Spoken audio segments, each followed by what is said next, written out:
आपण कालमापन हा पाठ पाहणार आहोत. कालमापन म्हणजे घड्याळ. घड्याळ जवळजवळ सर्वांनी वापरतात. माहित आहे का घड्याळचा वेळ? आपल्याकडे एक घड्याळ इथं आहे. या घड्याळामध्ये जर आपण या ठिकाणी टाइम लावायचं ठरवलं तर या पद्धतीने लावू शकतो. कोण सांगेल किती वाजले? सांग. 7 वाजले. आता कोण सांगेल किती वाजले? 7:30 वाजले. बरोबर आहे. 7 वाजले, 7:30 वाजले, 7:15 वाजले असं म्हणतो ना आपण. आता बघा किती वाजले?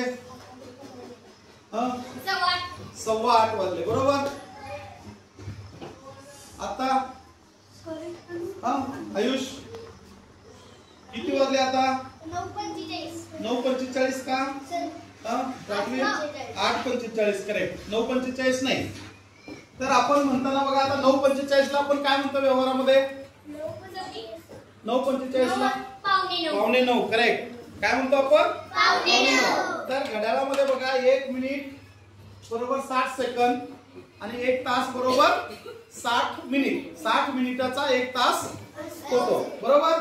आता 60 मिनिटं ज्यावेळेस होतात त्यावेळेस पाव भाग कशाला म्हणू आपण? पाव भाग म्हणजे किती मिनिट?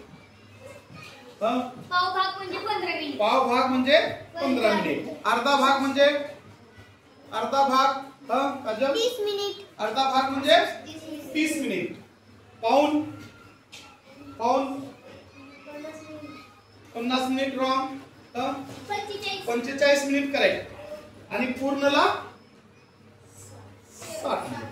पूर्णला काय म्हणायचं? 60. बरोबर. मग आता ह्याच्या पुढे जाऊन आपण काय करतो? किती वाजले? 1:15 म्हणतो का नाही? किती वाजलं? 1:30. आता 1:15 म्हणजे किती वाजले नेमके? 1:15 म्हणजे नेमके किती वाजले? 1:15 मिनिटे. 1:30 वाजलं म्हणजे किती वाजले?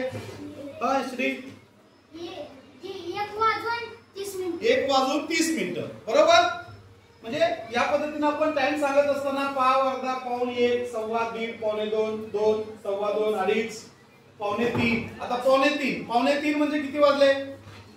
2:45.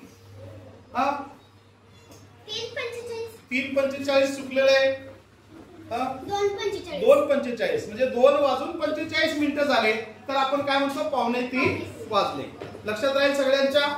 हे घड्याळ लक्षात येत आहे?